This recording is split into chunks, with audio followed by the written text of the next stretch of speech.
All right, folks, we can go ahead and resume our program. So our last panel of the day, your sports career playbook, networking, mentoring, and more. And as I mentioned before, this panel is going to be an interesting panel. We're calling it our catch-all panel, where our panelists have a chance to address a number of different topics to help you to prepare for your career in sports, and also an opportunity for you to ask any question career-wise that you would like our panelists to address. And so I'm going to introduce our panelists in just a moment. And but I wanted to let our panelists know I'm going to throw you a slight curveball. So I sent you some questions ahead of time. And so we're going to keep on that same theme. But I thought it may be useful, instead of me asking as many of the questions as I wanted to ask you, is to I'm going to have you start off by introducing yourselves. But I'm going to ask you to kind of just start just sharing any advice that you think students could benefit from. And then I'm going to give our students a chance to jump in and ask questions a little sooner than I anticipated, because I want to make it a little bit more engaging for our students. So that's something that came across my mind. So hopefully that's not going to be too much of an issue for you, but feel free to take any of the information you're going to share already in response to my questions and add to it as well. So let's go ahead and introduce our panel. And I thank you all for joining us. We know you're very busy, so your time is valuable. So one note, Amy Lupo, as some of you know, was not able to join us for this panel. She had a conflict, but she was able to come on a little bit earlier to share some insights with you. So, but I want to start with Annie Maravich. Annie's the Senior Manager of Game Presentation and Events for the Ontario Reign. And Annie, I believe that you're on, is that correct? That I'm what? Oh, that you're on? Oh, yeah, I'm right here. Hi, Eddie. Hi, good to see everyone. Thanks for coming. Yeah, like Ron said, I work with the Ontario Reign. My specialty is game presentation, so scoreboard stuff to summarize it. But I'm the liaison between us and the Toyota Arena, which is where we play. But yeah, when it comes to advice, learn as much as possible. It helps to just know as much. We don't expect you. Oh, Eddie? yep.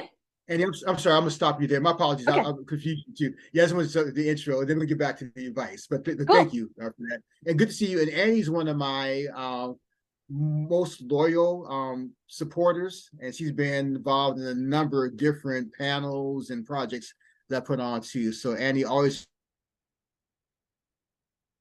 appreciate your support. And so next we have Brett McGrew. Brett's the commercial partnership. He's in commercial partnership development for the Americas for Alpine. And Brett, can you give us a quick intro? Yeah, sure. Happy to be here. Thanks everyone for joining. As Ron mentioned, my name is Brett McGrew on the commercial partnership development team for Alpine Racing, with the focus on our BWT Alpine Formula One team. And excited to be here. Thank you, Brett. And then next we have Jonathan White, who's the Senior Director of Premium Sales and Services for the San Jose Sharks. And Jonathan also has been a supporter of my previous projects. So Jonathan, a quick intro. Yeah, good to be here, Ron. Thanks for having me. Again, Jonathan White, Senior Director of Premium for the Sharks. So oversee all things partnerships and then premium suites and activation for SAP Center Sharks games, and then our concerts and events as well. So excited to be here today. Thank you, John. Appreciate it. And then next, Michael Buckland, Senior Vice President of Fox Sports. And Michael's also has been a supporter. So Michael, any quick words of introduction? Hey everyone, Michael Buckland, Fox Sports. I manage the digital team at the company. So that's website, app, social media, podcasting, anything that hits the mobile and digital screen.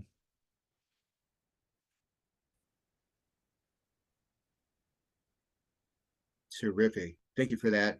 And then last but not least, Ryan Kerner. And Ryan is, excuse me here, you guys, is an account executive of partnership sales for the Los Angeles Rams. And Ryan, give us a quick introduction, please. Sure thing, Ron. Good to see you. Hi, everyone. As Ron said, Ryan Kerner with the LA Rams, specifically within the partnership sales world. For us, focus on mid and emerging markets, and really excited to be on one of these career playbooks yet again. This is obviously a great opportunity for all of you, learning and hearing some of the industry insights from some very, very prominent, important people. So excited for the afternoon here. Thank you, Ryan. And Ryan's been also one of my more ardent supporters. I'm sorry, Ryan, my apologies. Yeah, so Ryan's one of my more ardent supporters too, so it's always good to see. You guys have to apologize that all day I've been dealing with sort of a glitch and a delay on my end, so I'm not sure what's going on. So, panelists, if I inadvertently interrupt you, it's not because I'm being rude, it's just because I think that you're already finished, but you may not already be. So just bear with me, just be flexible with me with that. So, as I mentioned a few moments ago, I did want to change it up a little bit. So I had a set of questions I was going to ask our panel, and so, but I want to make it a little bit more informal. Panelists, I'm going to just ask you just out the gate just to share whatever pieces of advice that you think are important to our students here. So it could be everything from resume building to preparing for an interview, to networking, to finding a mentor and making the most of that, to building your personal brand. So whatever you want to start off by sharing that you think is imperative for students to know, feel free to jump in. And then we'll give our students a chance to be able to respond with questions in the chat, or to take themselves off mute and ask audibly. So students start thinking about questions that you have about anything career related that you can ask our panel. Our panel has a wealth of information, so they'll be more than happy to address. So with that said, if anybody, whoever wants to get started, please feel free to do so. Well, I kind of jumped the gun on it, so I'll get started. It's the problem when you're first guinea pig. But yeah, I think it's important to learn as much as possible. We're not expecting you to be specialists when you come in, right? That is part of our jobs, is to teach you and help you learn. But take whatever opportunities you can. Shadowing is a great opportunity. Reach out. For example, I've had people reach out to me and go, "Hey, can I come in and see what you do for a game, what it's like, what does game presentation even mean?" And it's a great opportunity to see, is that something you really want to go down and learn that path, or is it not? Is there something else you might want to focus on? So it's a great way to kind of learn a little bit before even, going too far down that road and going, well, maybe now I need to make a change. So I think it's great. Just learn whatever, shadow, take advantage of any opportunities you possibly can. Terrific, Andy. Thank you. It's a great way to get started. I can hop in. Who else wants to chime in? My advice is going to be kind of more macro, which is to shoot your shot, and be proactive. Whether you're submitting an application for an interesting opportunity, reaching out to someone to sort of pick their brain about something, or seek them out as a mentor, or network with them in any way, or maybe you're in a role and you're asking for a new project. Like, obviously you want to do these things in a tasteful and appropriate manner, but at the end of the day, closed mouths don't get fed, as they say, and usually in the event that it doesn't go your way, you're typically in the same position you would have been if you hadn't shot your shot at all. So I think being proactive can be a real game changer for those that embrace that kind of philosophy. Terrific, Brett. Thank you. I love that quote. Closed mouths don't get fed. And so, yeah, very good to hear that. All right, who wants to go next? I can jump in. I would say to maintain a level of intellectual curiosity, and that can be when you're looking for an opportunity. Many of you that are in college or looking for a new job right now might think, "Hey, sales is for me," but don't turn a blind eye to learning what about game presentation, what you can about partnerships, what you can about premium, about the foundation, and more of the foundation side of the businesses as well. And then even when you are in your current role, I can speak to personal experience for me. Like I came up sort of in group ticketing, and premium and suites was really never on my radar until it had to be, and it was too late, and it was my job. And if I could go back, I wish I had spent some more time with the department, learning different products, learning about different departments ahead of time, so I have a better understanding of developing my skills in my current role, but also having a better understanding and being proactive with where I want to go in my career next. And so any time that you can ask questions, meet with different departments, meet new people, I'd encourage you to do it. Terrific. Thank you, Jonathan. Hey, Ron, I got one. I imagine that when you're in college, it's really hard to sell premium suites, right? You have to have a job to do that, like Jonathan does. I work in content, and anyone in the world can do that. You can figure out how to put together a TikTok or shoot a video, or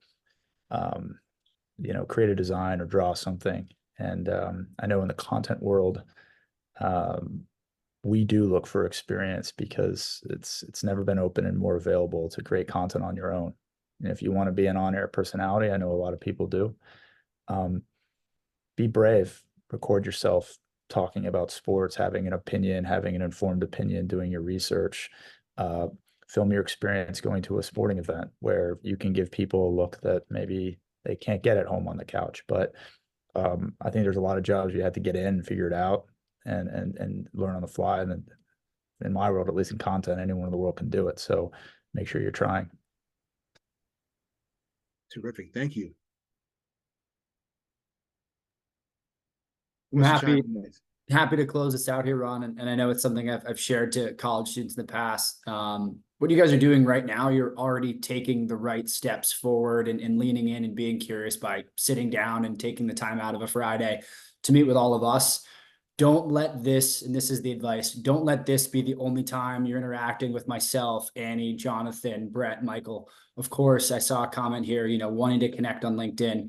The more activity and the more touch points you have for us or other like-minded individuals in the industry, the more prominent you're going to be in the stack of resumes or in the stack of applicants for any particular job. And the second final point I'll make is we're all connected. As you grow in the sports industry, the circle continues to get smaller. So funny enough, like I was looking at Brett's LinkedIn earlier this week, and he, funny enough, knows it is connected to my boss. So I'm mentioning that example as it's funny who you maybe don't know, but they potentially know someone that you do. So just keep that in mind as you not only enter into this industry, but continue to foster and move forward.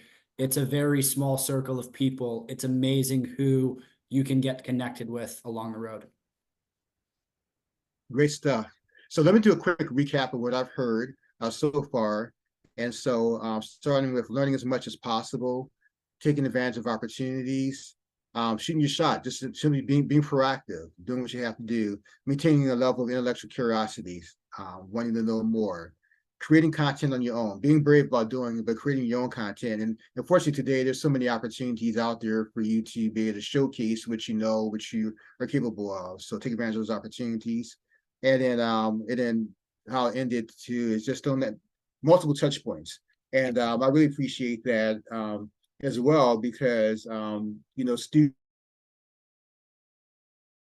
I know are looking for ways to be able to better position themselves. And so if you're having a one-off with an industry professional like a panelist, that's fine too. But the more that you can get in front of people and connect with them, they can get to know you better, then there's an opportunity for them to be able to advocate for you when a good opportunity comes up that they're aware of. So great stuff, you guys. Great way to get started. So students, I'm going to open the floor up to you. So any questions for our panelists based on anything you've heard already, or just something that you wanted to ask from the get-go? And you can put your questions in the chat, or you can take yourself off mute and I'll answer automatically. Okay, good. I love it. You got some hands already raised. All right, so Ryan, go ahead and get us started. Hi, I just want to first thank you guys for coming out to this conference and panel, sharing your deep knowledge of the industry. I had a specific question for Annie. You mentioned earlier that when working with an intern, you said you're not expecting us to be like experts, right? So what are qualities and characteristics that you do look for when just looking for an intern, or does that not really matter? Yeah. What I look for is what did they do beyond just sitting and doing books, right? It's important to do classwork. I will never take that away because I think that's really important. But what did you do besides that? Because that's what's going to separate you. And from there, when I'm getting to interview you, I want to learn what are those qualities that make you a good teammate? Because you're going to have to work with a lot of departments. For example, in game presentation, I work with every single department and I need to facilitate their dreams in our arena. So being a good team player, being able to get along with people, having the drive, loyalty, dedication, not calling off whimsy-nilly, here and there, like wanting to be there, having that passion, that drive, all of that is truly important. And, and you see that by seeing what other activities and dedication they've been in other activities. I appreciate that. And my question, I guess, can be answered by anyone, not just any in specific, but I appreciate it. Yeah, thank you. All right, terrific. But Ryan, thank you for getting started. And Ryan stole a little bit of my thunder. I meant to say at the beginning how thankful I am to our industry professionals for coming out. I always like to make sure our industry professionals are reminded that I understand their schedules, and I do appreciate them carving out time too. So Ryan, thank you for reminding me. Well, I was going to say that it's sooner than later too. So so next we have, I think Adrian has a question. Hello, my name is Adrian Ledesma. I'm a second-year student at San Francisco State University. My question is specifically for Mr. Michael Buckland. It revolves around the World Cup in 2026 that will be taking place in America. I wanted to ask what digital initiatives are being taken to prepare America as a culture for the World Cup, because the previous World Cup took place in Saudi Arabia. One of the biggest complaints was that there wasn't much of a soccer culture around the tournament. So I wanted to understand what initiatives are being taken to fix that coming into this World Cup, because I know that Fox Sports will be hosting it or airing it on TV. Well, the best part about hosting the World Cup is your teams automatically qualify, so we don't have to worry about the U.S. not making it to the Men's World Cup, which is a really fortunate situation for us. Mexico and Canada will also auto qualify, so we'll have 3 home teams for that one. I think that between now and then, a lot of it for us is star building, right? People like people more than brands. They want to know what Christian Pulisic's up to. They want to meet the new young stars on the team. And I think that if we can get the audience to better understand who these athletes are and their journeys and what they've come from, and the audience can relate more to these stars, the better. But it's obviously a lot more than us. You know, we saw this year with Messi, soccer fandom has never been higher. You know, it's not just going to be the U.S. audience. We need to introduce them to international stars as well. And if players like Messi and Ronaldo aren't going to be in it, or, you know, you face something like Neymar right now is injured, he's not going to play in the Copa this summer. We need to make sure that there's international stars that they know and love and know their stories and are invested in, because I think they're going to tune in for people, and they're going to follow those people. So our experience from past World Cups, sometimes you don't even know who people are going to gravitate to. Like it was the Icelandic goalie in 2000 and what was it 18 that everyone fell in love with. So, you know, we got to be open to introducing these characters and telling their stories so people are more invested. Awesome. I like the answer. Thank you. Thank you, Adrian. And next we have Beatrice. Yes, hi everyone. My name is Beatrice, and I'm a recent graduate from California's University of Northridge. And my question is for Brett. I'm really interested in learning about the process between the collaboration between Ryan Reynolds and Alpine, and what was that process like? Yeah, so we're obviously thrilled to have you know, Ryan be involved with the organization. If you've been following his kind of business and marketing career, you probably see that seemingly everything he touches turns to gold. So hopefully that trend continues. I wasn't intimately involved with kind of the broader M&A transaction. It happened before my time, and it's not kind of a part of the business that I'm intimately involved with. But I would say, like, zooming out, and in addition to Ryan, you know, we have folks like Travis Kelce, Patrick Mahomes, his kind of partner Rob McElhenney, Michael B. Jordan, Rory McIlroy, like a really who's who of celebrity investors that have come on board and joined kind of what we're building. And from our perspective, as it relates to the partnerships team, we get really excited because it allows us to storytell with brands in a way that can authentically connect with subcultures that are kind of important, right? So whether it's film or entertainment or lifestyle or fashion, we can take you know, what is traditionally a sporting audience and speak to much broader audiences, and obviously look to capitalize on you know, the reach and kind of megaphone that they provide as well. So we're thrilled to have those folks involved, and certainly eager to kind of continue to work with them to tell interesting stories that cross-pollinate across different and interesting subcultures.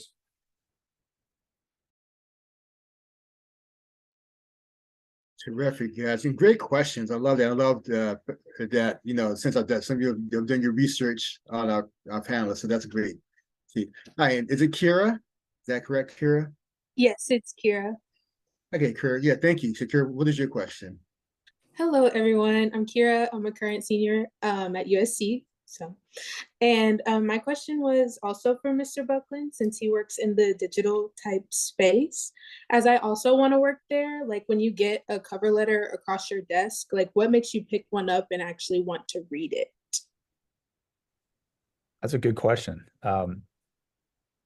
I think that cover letters that are short and sweet and to the point are a lot better than multiple page cover letters that are really difficult to read. And same with the resume. Like it requires a little discipline if you got a lot going on and worked on a lot of projects and have a lot of experiences. Like try to highlight the very specific experiences that relate to that company.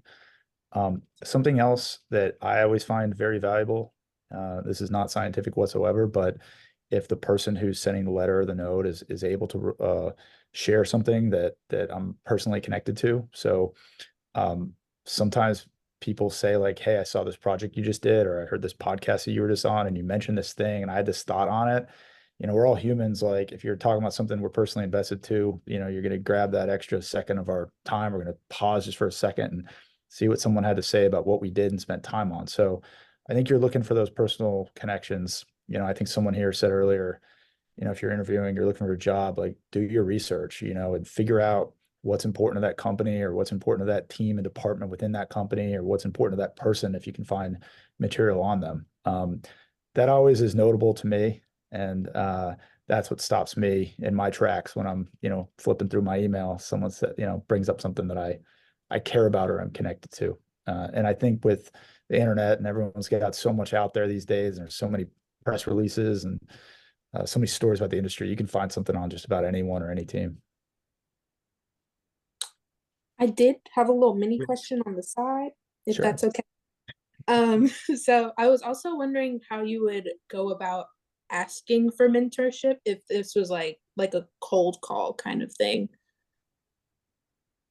I think it works best for me is when it's not necessarily a live conversation, but it's like a video or it's a question or it's a series of 3 or 4 questions that I can respond to maybe when I'm like on an airplane or I'm, you know, drinking coffee or like it doesn't require signing up for 20, 30 minutes, or I can attack it in chunks and I can say, I'm going to answer this question now, and then I can take a call and respond to another one later. But I think if you make it really easy for someone to respond to, everyone here is going to want to help you out because we all had help and we want to extend that favor. It's why we're all here today talking to you. So if you can just make it a little convenient, you know, I think that you're going to get some great answers. You know, specifically to what I do in the content world, I love it nothing more than when someone sends me a video or a graphic or something they wrote and they just say, hey, I know your time is busy, but if you had a minute to give me a note, I'd love it. I personally, like, I've always responded well to that and have always found that that's helped out people. Thank you so much. You got it.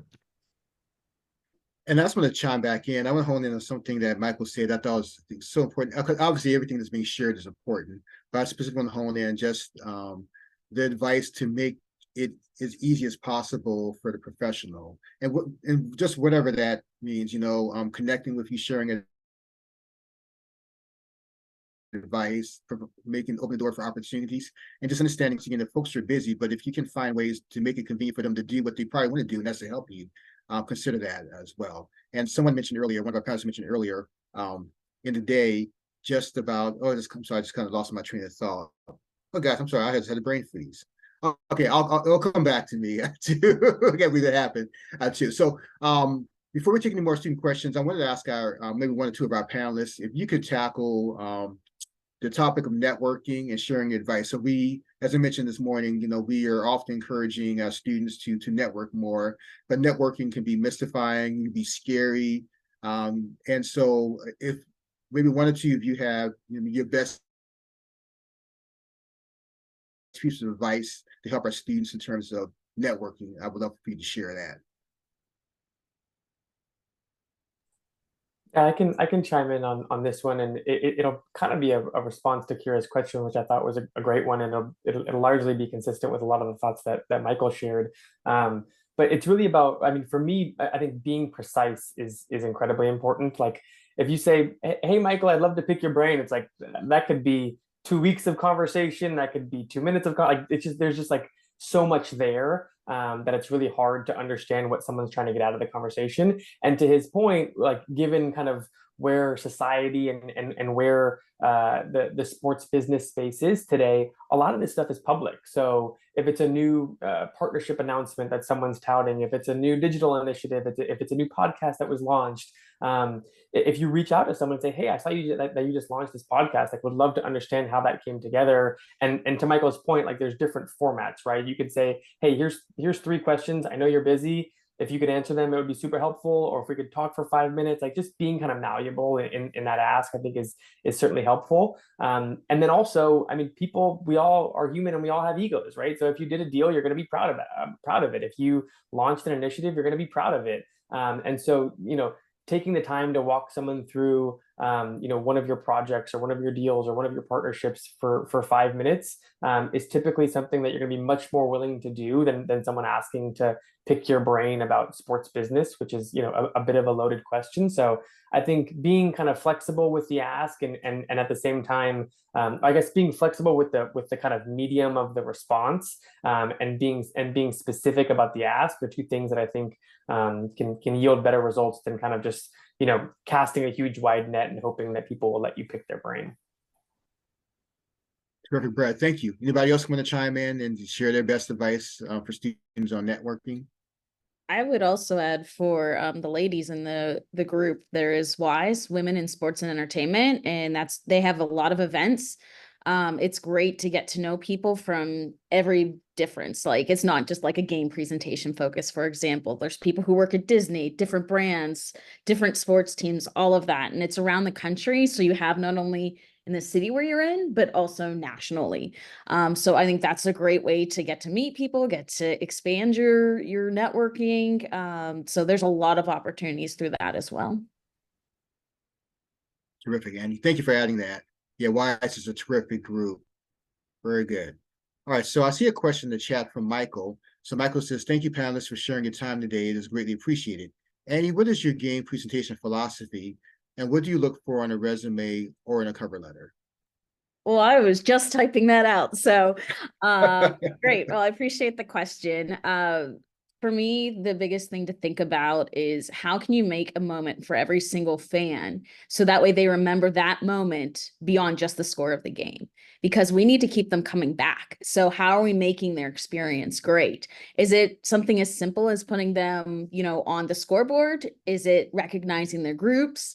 We do a lot of tribute theme nights. So like First Responders Night, Pink in the Ring, Hockey Fights Cancer. So especially when we have those nights, I make sure that, we're getting those involved who relate to that. Someone who's on a veterans night, someone who's a World War II veteran and is 100 years old and does the flex cam for us.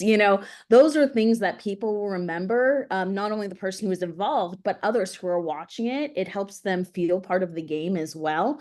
And then beyond from the overall theming of making those memories, when it comes to the individual breaks, I always think of them as a roller coaster. You might have a PA message to start that might bring them down a little bit, but how are you bringing that energy the rest of the way, especially going into, for us, as a puck drop or the next pitch? How are you bringing energy out of that break? Is it a contest and it's ending with a laugh when it comes to content, right?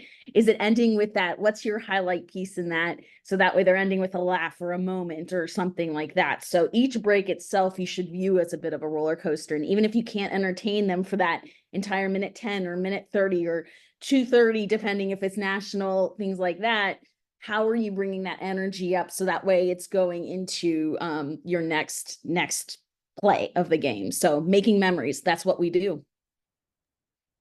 All right, thank you, Annie. And so I want to go to a question that I saw in the chat from Jacob. So Jacob says, thank you for all the panelists for giving their time today. Is there a specific moment in your career that shapes your overall experience? And if so, what was it? It's a very interesting question.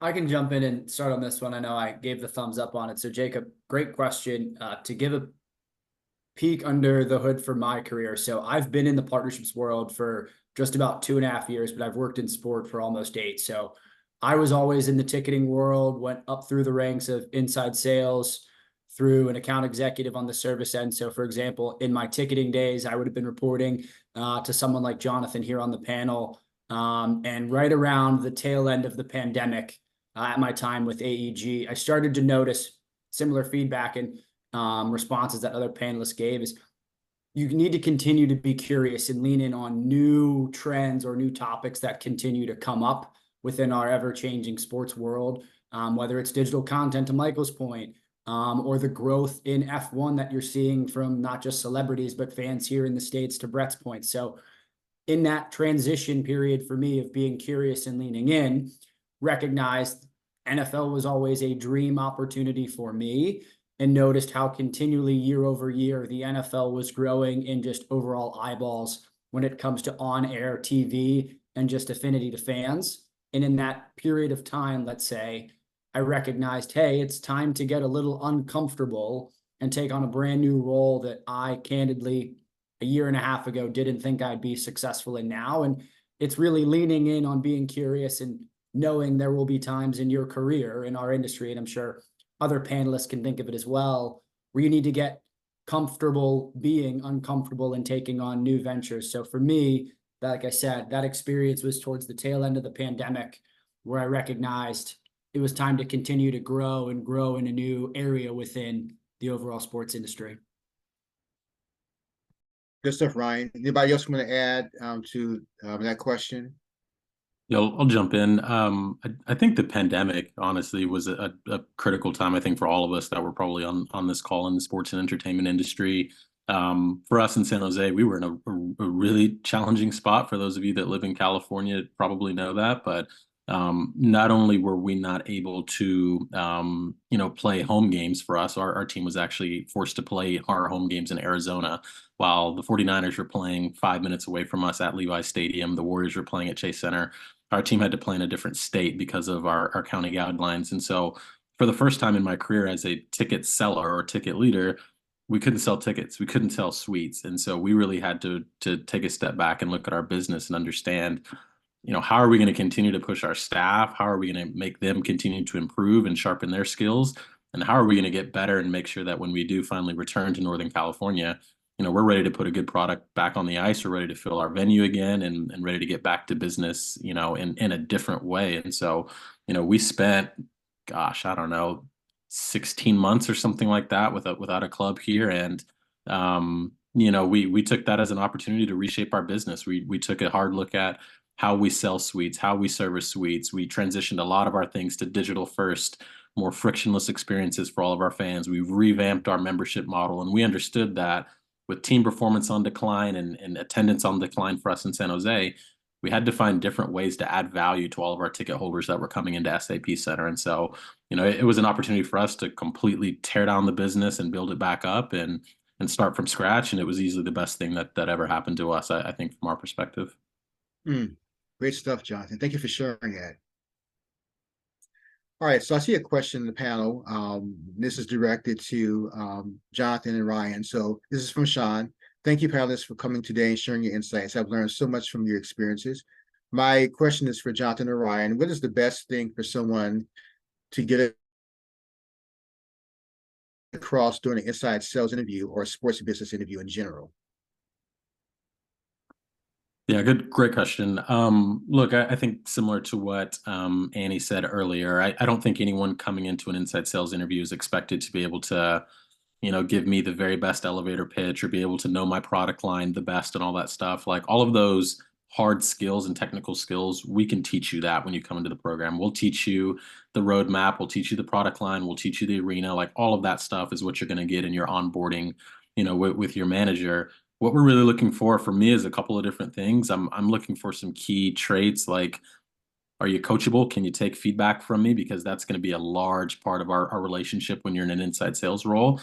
Do you have energy? Are you personable as well? Like when you're in a role like that, you're likely going to be making anywhere from 80 to 100 calls every single day. And so you've got to be able to, sort of roll with the punches, keep a positive attitude, and show that you're willing to sort of stay in the fight. And and I can assure you, as someone that's hired probably over 100 sellers in my career so far, if you have a good attitude, if you're coachable and you can demonstrate that you're hardworking in an interview, there's a spot for you in the industry, particularly on the sales side I can speak to. So I would keep those three things, at least from my perspective, top of mind. And if you can illustrate those effectively, you'll be in good shape. Thank you, Jonathan. And Ryan, how about you? I mean, as someone that's never been in a hiring position and knowing that Jonathan is, he hit every nail on the head. So I'll just add in, if I am, let's say, interviewing for a position at the Sharks and I'm chatting with Jonathan, the biggest thing that I would want to convey is who I am as a person. Like, I want Jonathan to be able to leave that 10, 15, 30-minute conversation and be like, okay, great. I know exactly who Ryan is. To what Jonathan just said earlier, like, he's going to teach me the process. He's going to teach me the best ways to communicate and get in front of potential season ticket buyers, potential group buyers. It's really, at the end of the day, be authentically you. Someone like Jonathan and other hiring managers have had conversations where they can see and feel on the other end of the call, this person's maybe giving me some lip service, or this person's maybe stretching something that they've done into where it kind of falls into the cracks of maybe they're telling a lie here and there. Being yourself in those uncomfortable moments is really how, to Jonathan's earlier point, like, they will take care of you once you're on the inside and a part of the team. You put yourself in the best situation to get and earn that opportunity by being your true self. Thank you, Ryan. And we talked earlier today about, networking authentically too. And, it's as a student, not just as a student, but anybody, when you're looking for an opportunity, and, there's a temptation to try to impress somebody and to be what that person wants you to be. And at times when we do that, we lose sight of who we really are. And I just really personally believe, I'm sure our panel agree, that the best value you can give someone is coming from a sense of who you really are. So you be your best self, but you be who you are versus trying to be like somebody else. So there's a question, and another question in the chat from Jacob. Hi, thank you for taking the time to be here. I'm not sure how much you all interact with new hires or interns, but aside from skills and experience, what do you look to in those? What do you look for in those new hires or interns that make them stand out to you as someone that could be successful in the sports industry? So aside from skills and experience, what else, causes you all to be excited or interested or impressed by an intern or any young person in the industry? I can take some of this at least. I look for what have they done that can relate. Like, even if you don't, a lot of minor league entry level game operations, right? They might not have been a stage manager for theater, although I get some people like that, or they might not have worked in sports, but what did they do? Did they have a job, and were they a good teammate, a good coworker, didn't miss time on the job, things like that you can bring in. And if you've tailored your resume towards what you're aspiring to, then that can help that, that can help us when we're looking at those resumes, that it's just not, I got this GPA and all that. That's those other things that we're looking for, those tangibles, those traits that help, in addition to any other work you may know, if it's on the content side, like what skills do you have there? But not every position requires all of that. Thank you, Andy.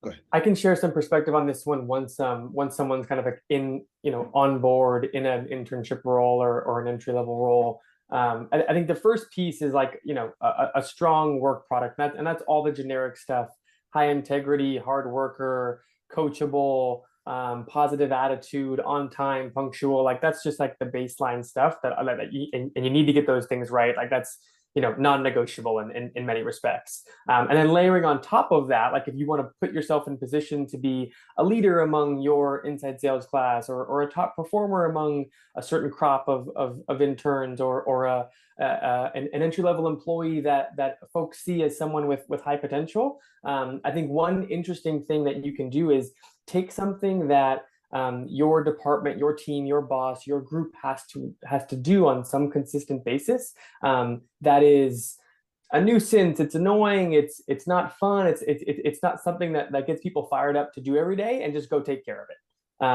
And obviously, that's not always going to be easy to figure out what to do. It's going to be different for every group, whether it's community relations, game presentation, finance, marketing, sponsorship, sales. Obviously, like the actual kind of project that you would be taking care of can kind of range a wide range of spectrums, but really like take something off of someone's plate that they don't like doing, and all of a sudden it's like, oh, every time I come in, this person like takes care of this thing, and I'm starting to notice that. So that's something that stands out to me as an interesting way to differentiate yourself. Yeah, thank you. Ron, I can That's quickly say terrific. this too, and I'm thinking for the All right. students that are on the conference here today that are potentially rising sophomores or juniors that are still looking at, classwork for the next 1 to 2 years. I think it's twofold. And it's what Annie said earlier. And funny enough, I feel like Annie and I say this a good bit when we're on these panels together. Having internship level experience at minor league affiliates, whether it's baseball, basketball, hockey, like that is really how like a Jonathan or a Brett or a Michael will put you at the top of any stack of resumes. And I would also then say the second part is look to your athletic offices and your athletic departments on campus and see what internships that they have.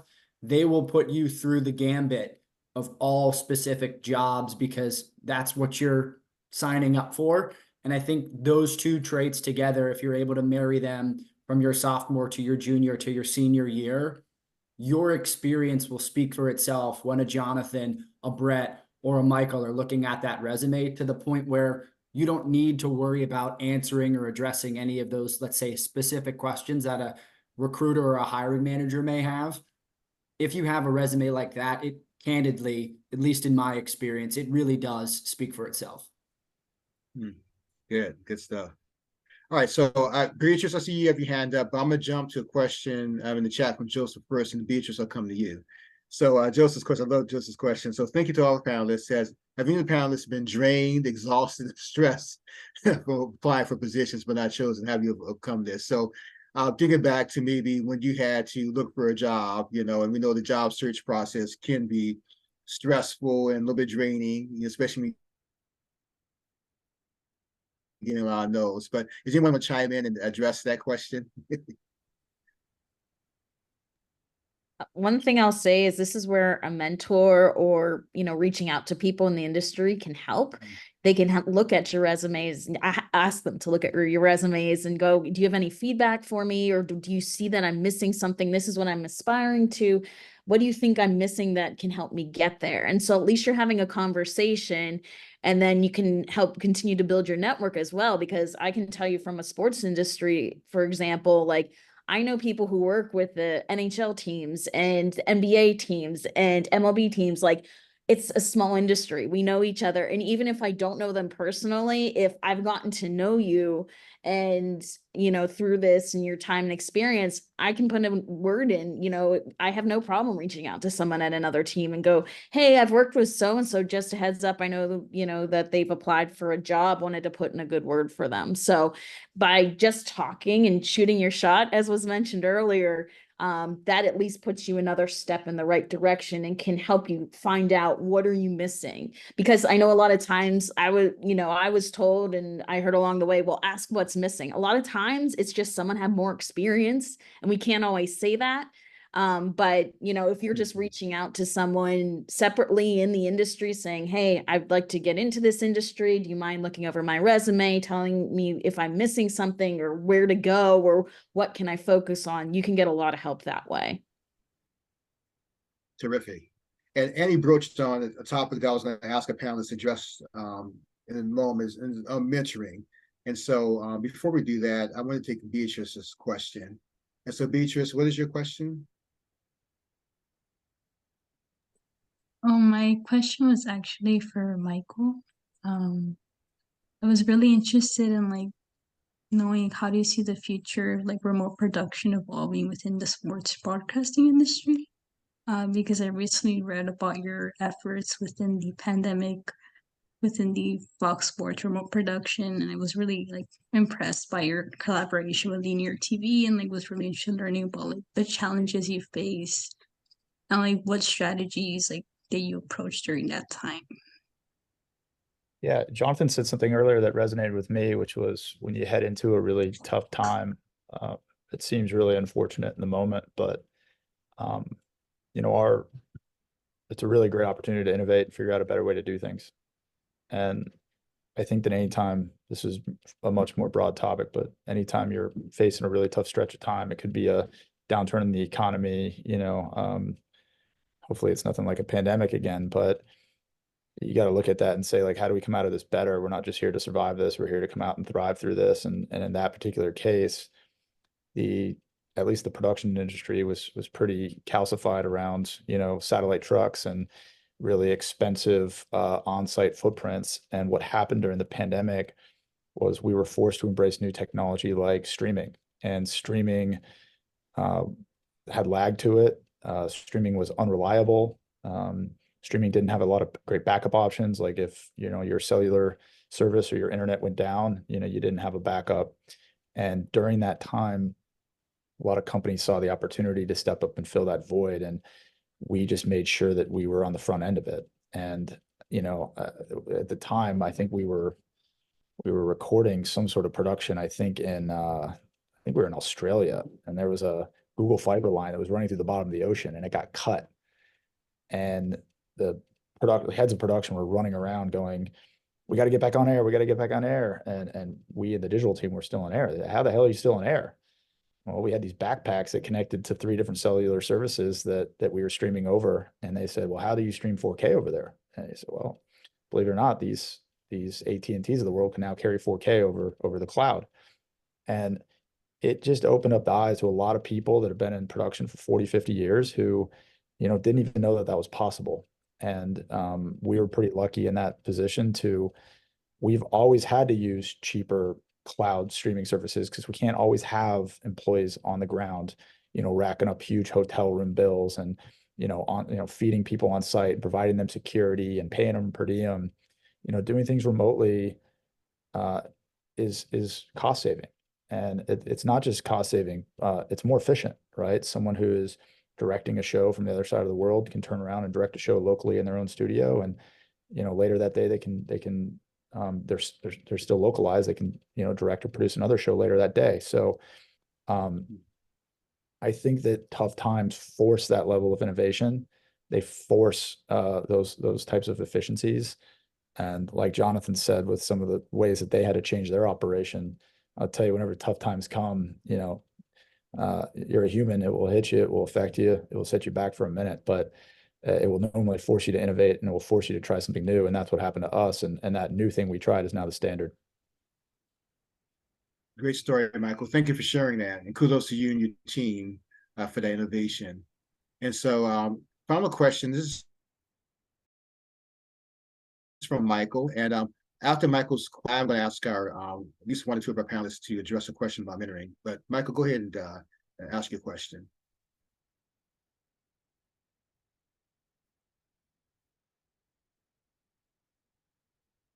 Michael, we can't hear you. I don't know if you're on mute or not. Can you hear me now? Yes, we can. Okay. So this is from Michael and Annie. For Michael, how much do you find what you're trying to film revolves around the in-game promos or presentations and what's going on in the actual stadium? And then for Annie, how much do you find you're planning things more when there's a camera there or when there's a TV network around? We do a lot in stadium. And one of the reasons we do a lot in stadium is, the number one reason that people are interested in sports content, whether it's an article, it's a video, it is a podcast, it's social media, it's TikTok, you name it. The number one thing that generates interest is live sports. 40 million people are going to watch a wild card NFL game. 23 million people are going to pay Peacock $6.99 a month to watch, the Chiefs game. Like, it is the number one driver, the live event itself. You have to be there. You have to experience it. Nothing drives interest like that. And that, of course, occurs in a stadium or in an arena or in a venue. And being able to bring that experience to fans in a new, unique way, or in a polished way, or in a way that helps them feel like they're there, there's simply nothing more important than that. So, we have studios that are here in our Citrus City production center that are tapped into almost every single camera in every arena across the globe. And if we have the rights to show what's going on in that venue, we certainly will. So I'd say the answer is that is a very critical part. It's the lead part, and everything else follows it. And then from my end, it's a constant communication. Colleges are all streamed now. You find them on ESPN Plus, or Fox has them. Minor leagues are streamed, even if like we have AHL TV.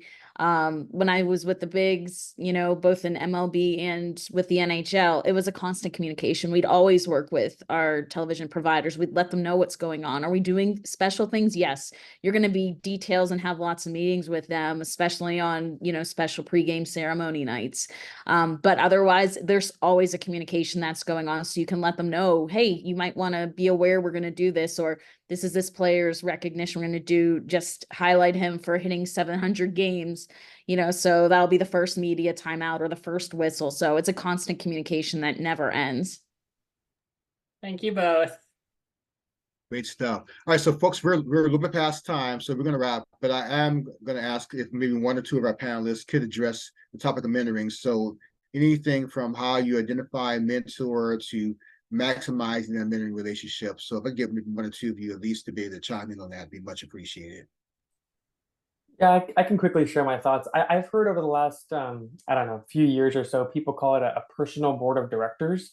And that really resonated with me, because there isn't one person in the world who is my mentor or thinks they're my mentor. Like, that singular person just doesn't exist.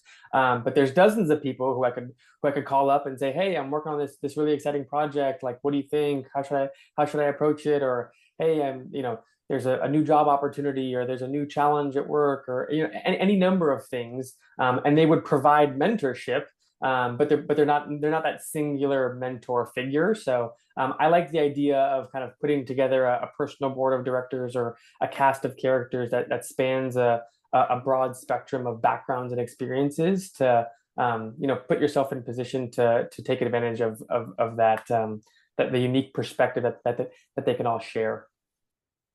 Thank you, Brett. Anybody else want to add to what Brett shared? I will just say that similar to what he said, someone's gone through what you're going through. Always remember that. Someone can help you out. So never think that you're alone or lost, or there's always someone you can ask who can help. And that's where, whether you have that direct person or you're looking for someone in the industry to just help you get started, it's worth just asking the question and not being afraid, because we're all on here for a reason. We're here to help, because something like this didn't exist when we were getting started in the industry. So it's great to take advantage of it. And yeah, I like the shoot your shot again. I'm gonna steal that again. All right, very cool. Well, I just want to thank our panel again for carving out time, especially on a Friday afternoon. I know we're getting into the weekends. The fact that you guys signed up to participate at this time of the day is definitely absolutely much appreciated. And of course, the wealth of information you shared, I definitely value. So I want to thank Annie, Brett, Jonathan, Michael, and Ryan for showing up once again to support our students, and students hope you took some great notes. And to our panel, the students have a conference guide which lists links to your LinkedIn profile, so they're able to reach out. However, if any of you want to share your email addresses, you're not obligated to do so, but you're more than welcome to do so as well. But thank you once again, and I definitely look forward to be back in touch with each of you down the line. Okay, take care.